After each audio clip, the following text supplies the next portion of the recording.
afternoon, students. Good afternoon, sir. Is it clear, my voice? Also, sir, Okay, right. Students, we are in the ancient Greece, and we discussed certain concepts also in the earlier classes. Can you give me 1 or 2 points what we discussed in the last class? Then we'll move to next class, next concept.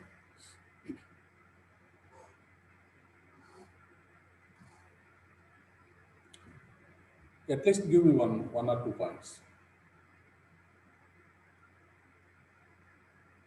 Last క్లాస్లో మనం ఏం చెప్పుకున్నాం? Greece civilization, sir.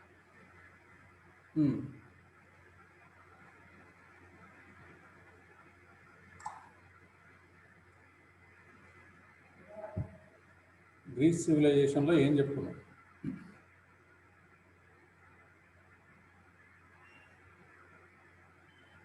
Respond కావాలి. మీకేం తెలుసో అవి చెప్పాలి. Raju Nayak, Ravali, Akhila, Rajavardhan, Naveen, at least you have to respond. Respond కాకపోతే మీరు వింటున్నారా లేదా అనేది కూడా తెలియదు. సార్ నిన్న క్లాస్ వినలేదు సార్ నేను. ఎవరు? రాజవర్ధన్. వినకపోతే మీకు ఆల్రెడీ నేను పోస్ట్ చేస్తున్నా కదా వీడియోస్, అంటే అది కూడా వినే సార్ చూడలేదు. అదే మరి అట్లీస్ట్ చూడాలి కదా.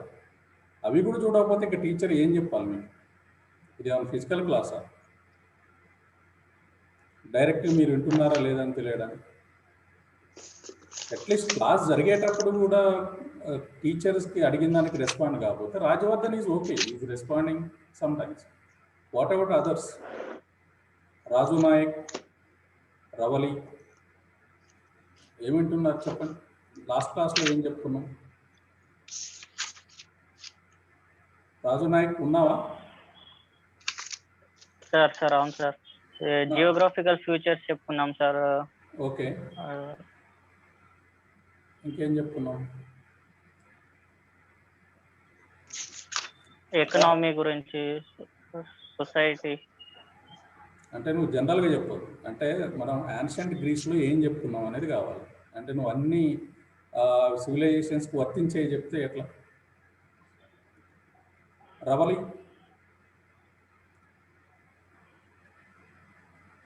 చెప్పండి, ఏం అట్లీస్ట్ మీరు మాట్లాడితే మాకు తెలుస్తుంది మీరు వింటున్నారో లేదని.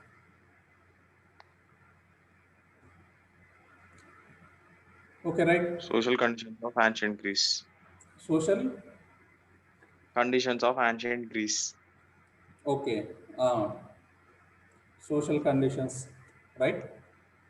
ఓకే, సోషల్ కండిషన్స్లో జనరల్గా మనం ఏం మాట్లాడుకుంటాం?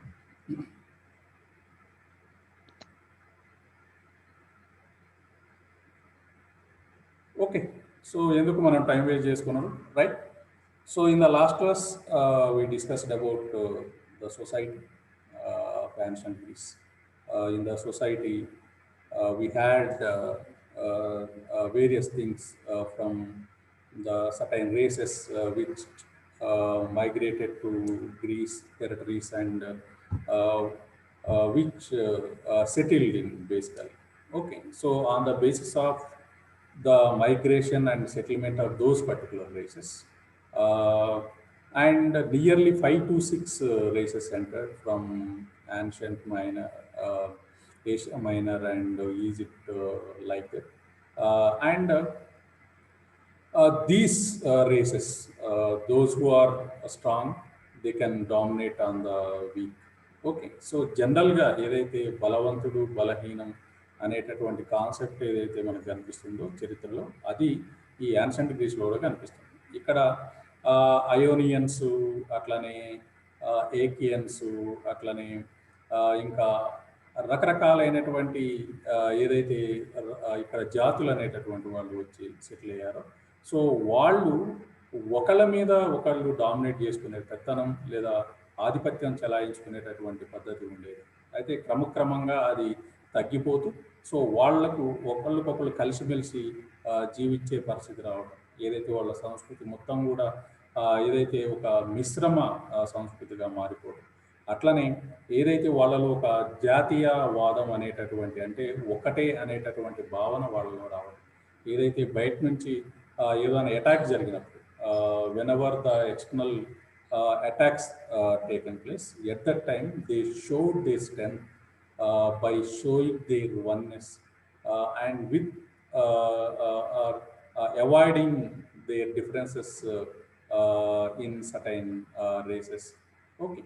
సో ఇట్లా రకరకాలైనటువంటి అంటే ఏదైనా రకరకాలైనటువంటి జాతులు ఉన్నప్పటికీ కూడా, సంస్కృతి ఉన్నప్పటికీ కూడా వాళ్ళు క్రమక్రమంగా ఒకటే అనేటటువంటి భావన వాళ్ళు ఏర్పడింది. అయినప్పటికీ కూడా ఏదైతే రకరకాలైనటువంటి జాతులు పెత్తనం చేసేటటువంటి పరిస్థితి కూడా మనకు కనిపిస్తుంది. ఓకే, సో అది ఆల్రెడీ మనం మాట్లాడుకున్నాం. అట్లనే ఇంకా కుటుంబ వ్యవస్థకు వచ్చినప్పుడు అంటే కుటుంబంలోని ఏదైతే కుటుంబ పెద్ద, అట్లనే భర్త, భార్య, తర్వాత ఉన్నటువంటి జనరేషన్స్ కొడుకు, కూతురు అనేటటువంటి కాన్సెప్ట్ జనరల్గా ఇక్కడ కనిపిస్తూ ఉంటుంది. అట్లనే జనరల్గా ఎల్డర్ ఎవరైతే ఉంటారో అంటే మేల్ డామినేషన్ జనరల్గా ఇక్కడ మనకు కనిపిస్తూ ఉంటుంది.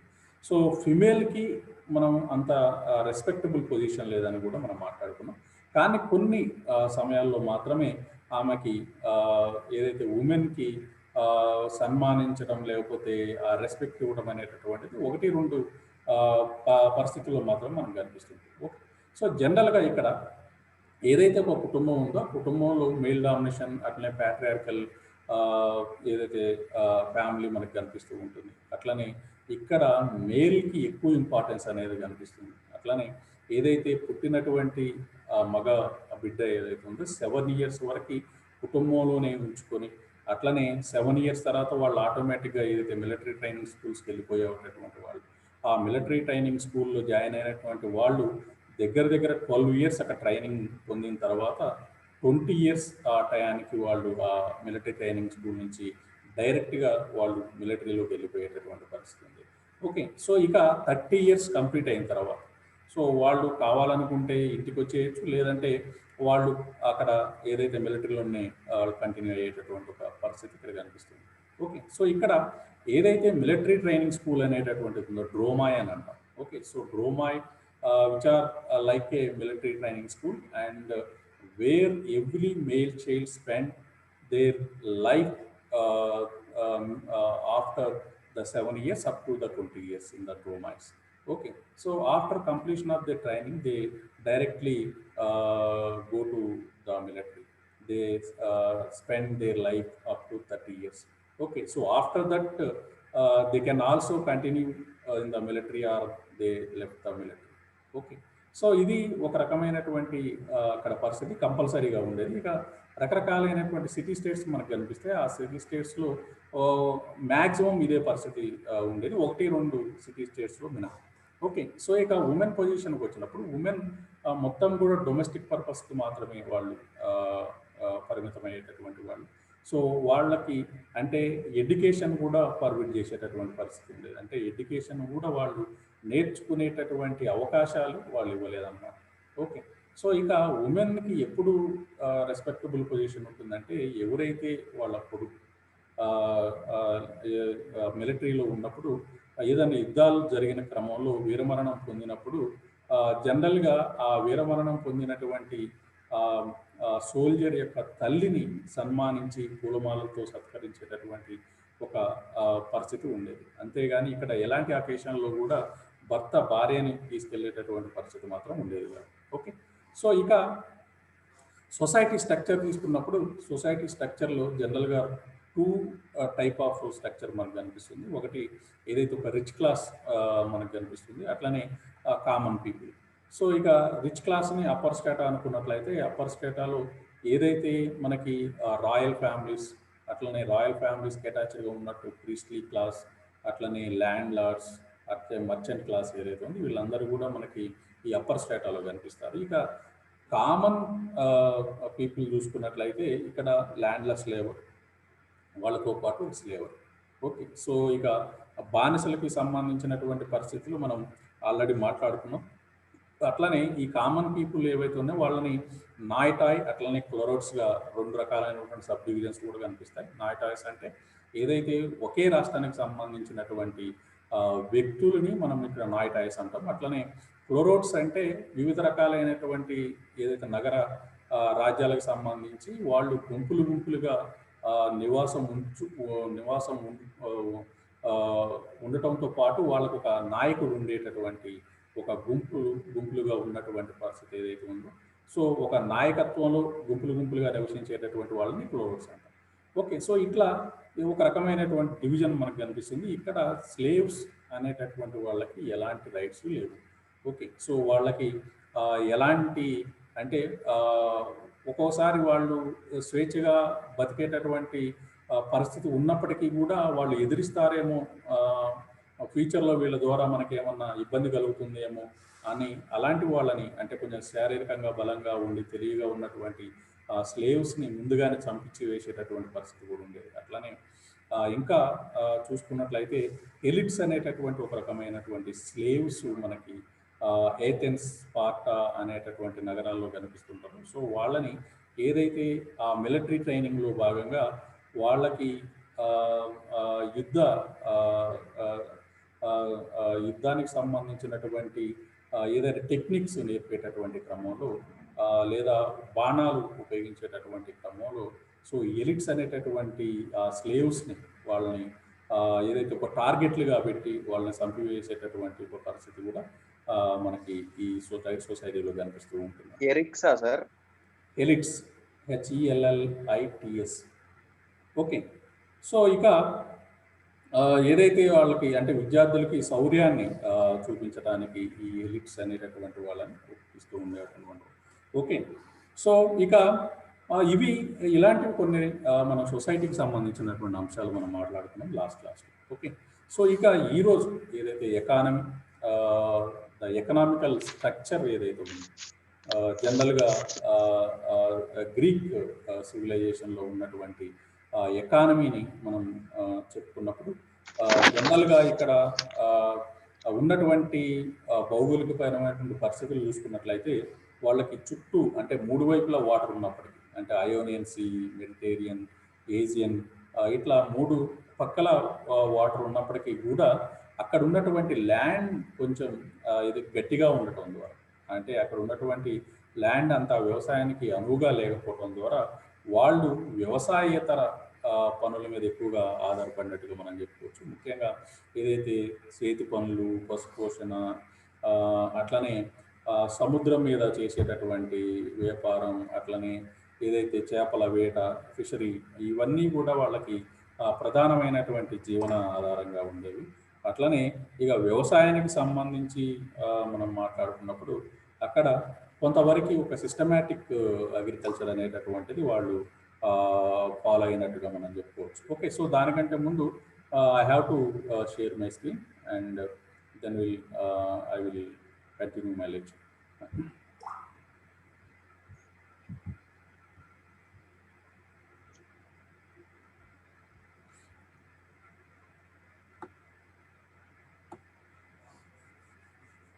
Students, are you getting my screen?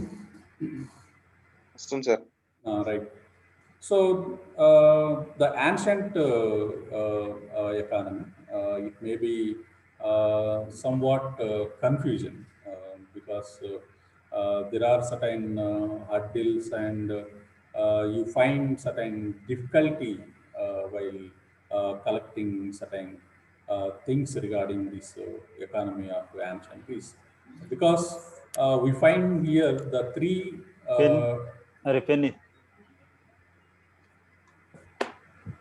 okay, so 3 type of phases we'll see in the history of ancient Greece, where the archaic period and classical period and Hellenistic period. Okay, so these are the roughly division within the history of ancient Greece. And during these periods, the Greek civilization was very different from their own in variety of ways. Okay, So where you find certain number of various conditions you find within the various city states also. Okay, so we cannot see the uniform conditions in all city states. Okay, so every because geographically the whole territory of ancient Egypt also divided into the north Greece and central Greece and southern Greece. Okay, so it is it's based on the geographical location, and apart from that, on the basis of the demography, the people of the ancient Greece, you can also add the various phases. Okay, so where in the archaic phase you find the domination of one or two races.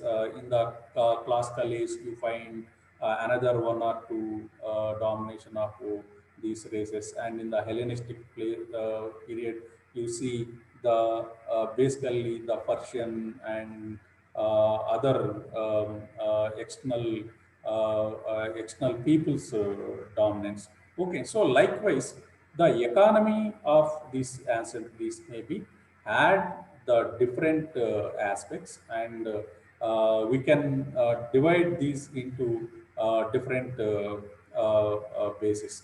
Okay, so where here this economy basically which is not in a particular in a uniform form, because these you cannot see this into agriculture and non-agricultural economy, because the majority of their occupation only confined to non-agricultural economy. Okay, it's totally depend on this trade and commerce. Okay, so before going to that, we'll see what are the various sources of this ancient Greece economy. Okay, so like the philosophical works, the works of Xenophon, Plato, Aristotle, which provide with an insight of such ancient Greeks occupation. Okay, so and which also gives you certain analyzed economic matters also. Okay, so and the economic activities within the Greek city states value system and the social and political institution is somewhat different one another. Okay, so and one drawback of such evidence, however, is that authors of these works were without exception members of the elite, and their political perspective for the day-to-day economy, economic activity should not necessarily be taken to represent the views of all or even the majority of ancient Greeks. Okay, so and we also had certain evidence from the ancient Greek historians, and the ancient Greek historian concerned themselves primarily with politics and warfare. But within these context, within those politics and warfare which mentioned, one can find bits of information here and there and about the public finance and other economic matters. Okay, so like when you see the example as the Thucydides, he doesn't take care to describe financial resources of Athens. He mentioned about the Peloponnesian Wars. Okay, so he was the first historian who recorded these Peloponnesian Wars. Okay, so Peloponnesian War is nothing but the wars taken place between the city states of the southern Greece. Okay, so southern గ్రీస్ని మనం మొత్తాన్ని పెలోపోనేషియన్గా చెప్తాం కాబట్టి, so southern గ్రీస్లో ఉన్నటువంటి రకరకాలైనటువంటి city states ఏవైతే ఉన్నాయో వాటి మధ్య జరిగినటువంటి ఏదైతే యుద్ధాలు అంటే వాటిని రికార్డ్ చేసినటువంటి వాడు థ్యూసిడైడ్స్. ఓకే, సో వాటిని రికార్డ్ చేస్తున్నటువంటి క్రమంలో ఎలాంటి ఎకనామికల్ ఆస్పెక్ట్స్ అతను ఇవ్వలేకపోయాడు. కానీ కొంతమంది హిస్టారియన్స్ కానీ కొంతమంది ఏదైతే పొలిటికల్ సైంటిస్టులు ఎవరైతే ఉన్నారో వాళ్ళందరూ అక్కడక్కడ వాళ్ళు మెన్షన్ చేసినటువంటి పరిస్థితి కూడా కనిపిస్తుంది. అట్లనే ఇవే కాకుండా రకరకాలైనటువంటి పోయమ్స్, డ్రామాస్ ఏవైతే ఉన్నాయో, అంటే poems and dramas also contain evidence concerning the ancient Greek economy. One can find random reference to trade, manufacturing, the status of businessmen, and other economic matters. Okay, so and likewise, many epigraphic evidence also we find, and epigraphic evidence comes in the form of stone inscriptions from public and other institutions, and boundary markers placed on the land used as a security for the loans, which is called as the horai. Okay, so were often inscribed with the terms of loans also. States such as Athens inscribed honorary decrees for those who had done outstanding services for the state. And states also inscribed accounts for the public building projects and leases of public lands or mines. Okay, so in addition, religious sanctuaries frequently inscribed accounts of monies and other assets such as produce land and buildings under their control. Okay, so and certain archaeological evidence you will see, like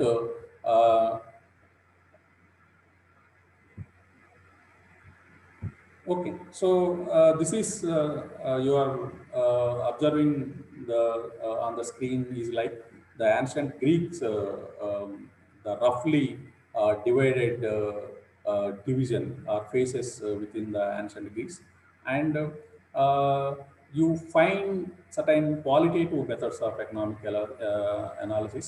Greece has a collection of independent policies or a city state, and examination of sectors of these ancient Greek economy, which is scholarly trends we see. Okay, so by the various things, economical things, you will get through the various sources, various works which written by the various writers or historians or likewise. Okay, so and through the literary works of Demosthenes, Lysias, Isocrates, you find certain economical aspects, and from the analysis of economic matters and lawsuits also find through the various sources. Okay, so the philosophical works given by Xenophon, Plato, Aristotle, you also in those works you also oftenly find certain the economical aspects also, what we earlier discussed. Okay, so and you see the evidence of ancient Greek economy, what we now discussing, and the description of financial resources at Athens during the Peloponnesian Wars, and poems and dramas with random reference to trade, manufacturing, status of businessmen, and other economic matters, and Ptolemaic dynasty, which is Ptolemaic dynasty, which is a external dynasty which ruled this. It may be better to call as the during the Hellenistic period. The bureaucracies to oversee numerous economic activities, records of administrative issues, taxes, labor, and currency also you find, and boundary markers on land indicating security for the loans, and markings on pottery signifying various goods, and shipwrecks showing types of trade, commerce, routes, etc. Okay, so on the basis of this, you can divide into the primitive type of economy and modern form of economy in the history of ancient Greece. Okay, so and whereas this certain types of models, economic model you find here, which is like a modern method of economy you find in the ancient Greeks. Okay, so and there are other things to be find. I will give you, and when you see certain debates over this ancient Greek economy, the ancient Greek economy has been a subject of long running. The debate continues yet present day also. And you can briefly state it that the debate began in the late periods and around the issue of whether the economy was primitive or modern. Okay, so there were a poor choice of terms which to conceptualize the ancient Greek economy and are to great extent responsible for intractability of the debate. Okay, so whenever you see the extensive trade and use of money in the Greece from the 5th century onwards, and some of the which is better to be called as a market economy, you will see in the middle dynastic middle dynastic periods, which is better to be called as a classical Greece dynasty. Okay, so and on the other traditional Greek social and political values that disdain the productive and impersonal and industrial nature of modern markets economies. And you also see other things where historical methods were also a factor in the debate, and traditional ancient historians who relied on philology and archaeology tended to side with the modernist this interpretation.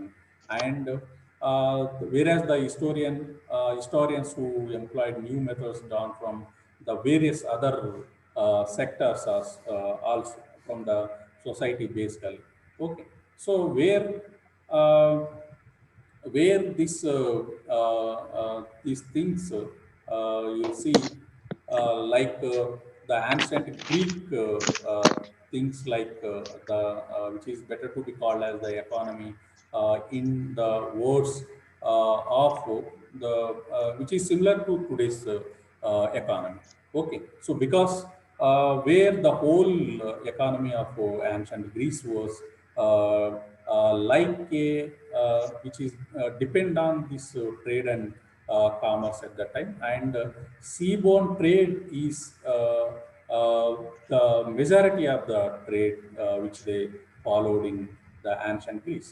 Okay, so ఇవే కాకుండా ఇంకా మనం కొన్ని రకాలైనటువంటి ఏదైతే agricultural activities గురించి మనం మాట్లాడుకున్నప్పుడు అగ్రికల్చరల్ యాక్టివిటీస్లో జనరల్గా అక్కడ కొన్ని రకాలైనటువంటి పంటలు పండించడం అనేది మనకి చూస్తాము. అందులో ముఖ్యంగా గోధుమ, బార్లీ, బఠానీ అలాంటి కొన్ని ఏదైతే పంటలు వాళ్ళు విరివిగా పండిస్తూ ఉండేటటువంటి పరిస్థితి ఉండేది. అట్లనే యాపిల్స్, గ్రేప్స్, అట్లనే అత్తి పండు ఏదైతే పేర్స్ అని చెప్తామో, సో అవి కూడా వాళ్ళు జనరల్గా వాళ్ళు తీసుకునేటటువంటి ఆహారంలో భాగంగా ఉండేది. కాబట్టి జనరల్గా వాళ్ళు పండించేటటువంటి పంటలు కూడా ఇవే, ఏదైతే గోధుమ, బార్లీ, అట్లనే యాపిల్, అట్లనే ద్రాక్ష, అట్లనే ఆలివ్ ఆయిల్ వాళ్ళు విరివిగా ఉపయోగిస్తూ ఉంటారు. కాబట్టి ఆలివ్ కూడా వాళ్ళు ఎక్కువగా పండించేటటువంటి పరిస్థితి ఉండేదన్నమాట. ఓకే, సో ఇక జనరల్గా అక్కడ ఉన్నటువంటి ల్యాండ్ మనం చూసినప్పుడు అక్కడ కొంచెం అక్కడ ఉన్నటువంటి భూమి ఏదైతే గట్టిగా ఉండేది కాబట్టి జనరల్గా భూమిని దున్నేటానికి కొంత రకమైనటువంటి అంటే గట్టిగా ఉన్నటువంటి నాగల్ని ఉపయోగించేటటువంటి పరిస్థితి ఉండేది. సో మొదట్లో దాన్ని ఏదైతే కొయ్యతో చేసినటువంటి నాగలు ఉపయోగించి దున్నేటటువంటి పరిస్థితి ఉండేది. కానీ తర్వాత క్రమక్రమంగా మెటల్స్ ఉపయోగంలో వచ్చిన తర్వాత ఇక ఒక్కొక్క మెటల్తో తయారు చేసినటువంటి నాగలను వాళ్ళు ఉపయోగించేటటువంటి వాళ్ళు. ఓకే, సో ఇక ఏదైతే క్రీస్తు పూర్వం 1000 ఆ కాలం నాటికి ఇనుప నాగలి, అట్లని ఇనుప పనిముట్లను వాళ్ళు ఉపయోగించడం మొదలుపెట్టారు. సో ఇక ఏదైతే ఇక్కడ ఉన్నటువంటి రైతులు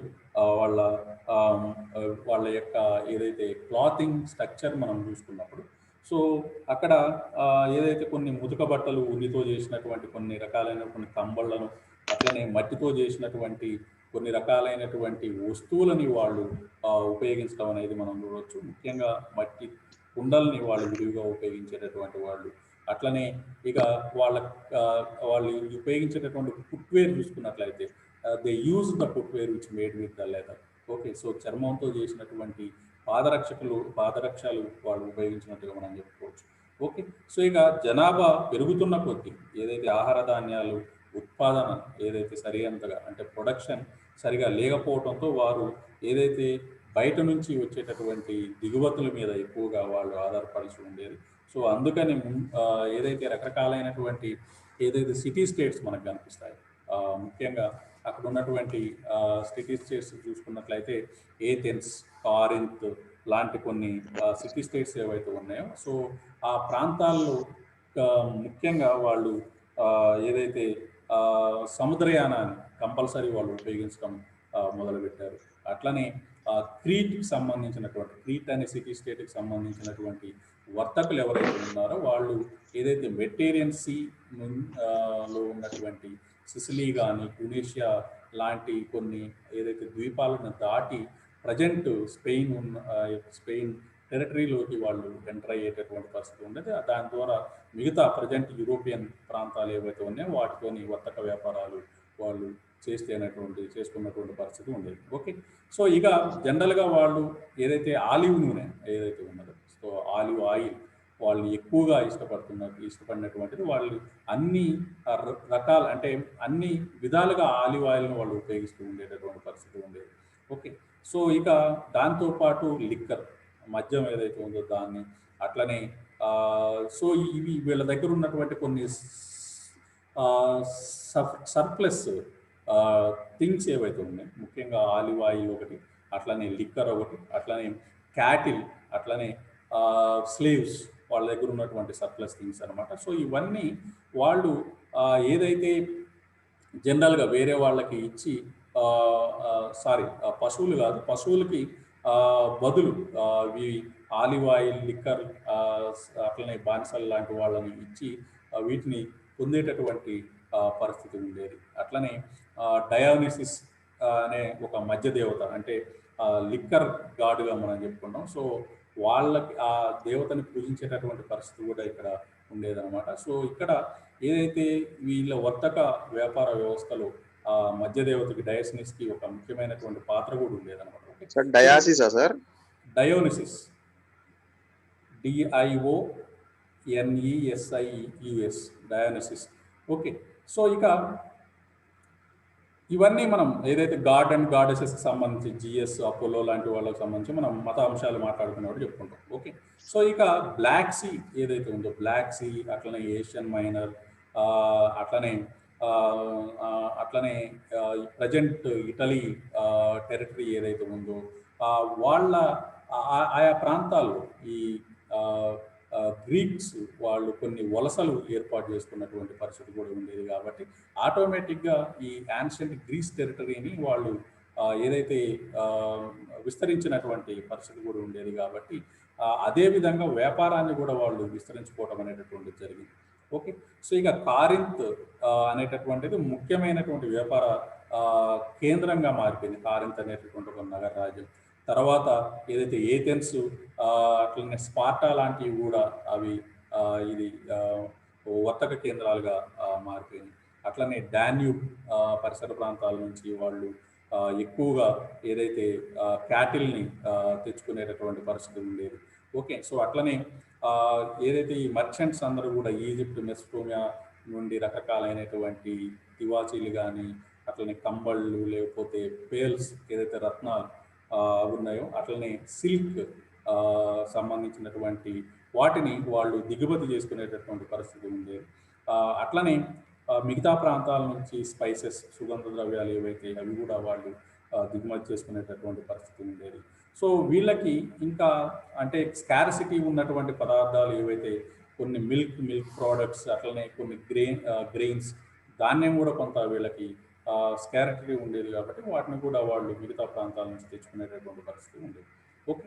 సో ఇక ఇవే కాకుండా అంటే ఏదైతే రకరకాలైనటువంటి అంటే వాళ్ళ దగ్గర ఉన్నటువంటి సర్ప్లస్ థింగ్స్ ఏవైతే ఉన్నాయో, సో ఆ సర్ప్లస్ థింగ్స్ అన్నిటిని కూడా వాళ్ళు మిగతా ప్రాంతాలకి అంటే బార్టర్ సిస్టమ్ ద్వారా, okay, so they can exchange these things with through the barter system, because in the earlier times they won't have any use of coins or any money transaction you find within this civilisation.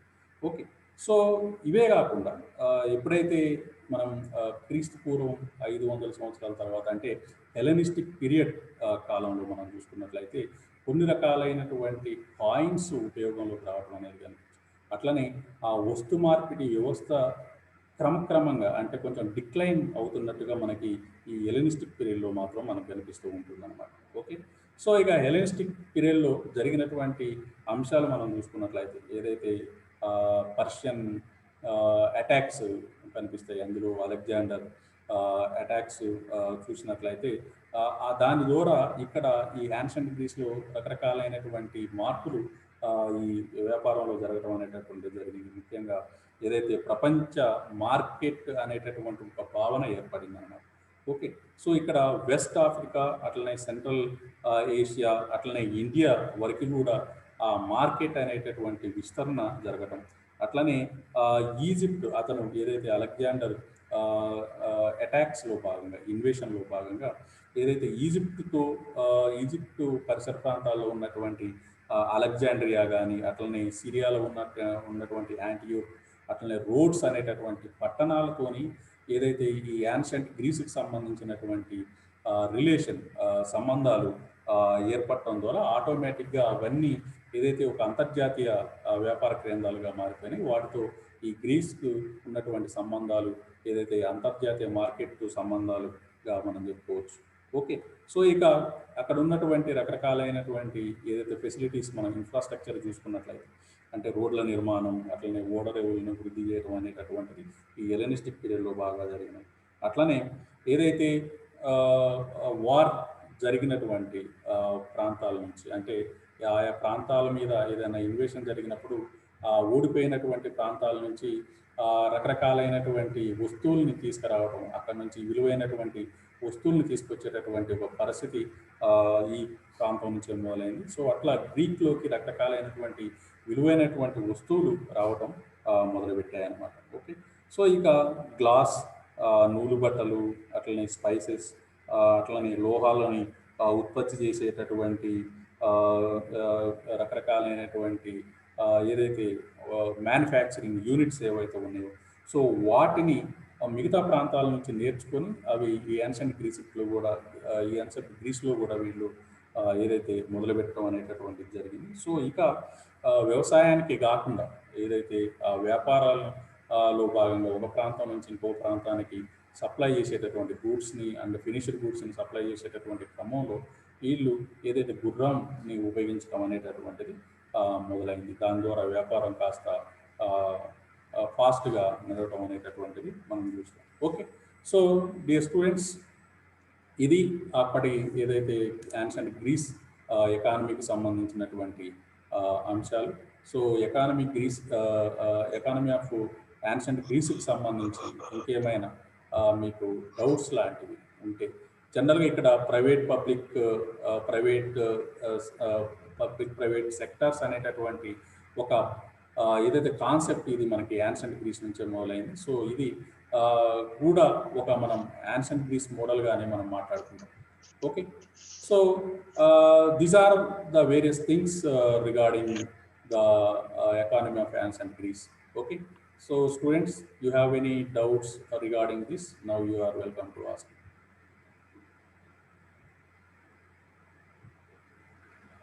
ఉన్నాయా doubts ఏమన్నా? ఏం లేవు sir. Sir only sir చెప్పండి. Only ఒకటే economic మోడలా sir? Finley economic మోడలా? మనకి 2-3 రకాల ఎకనామిక్ మోడల్స్ కనిపిస్తాయి. కాకపోతే అందులో మొత్తం కూడా ఏదైతే ఒక పబ్లిక్ అంటే స్టేట్ మానిపులైజ్డ్ థింగ్స్ మాత్రం మనకి మొదటి పార్ట్లో కనిపిస్తాయి. తర్వాత ప్రైవేట్ ఎంటర్ కావడం కూడా కనిపిస్తూ ఉంటుంది అన్నమాట. ఓకే, సో అదే చెప్పాను కదా, పబ్లిక్ ప్రైవేట్ పార్ట్నర్షిప్ అనేట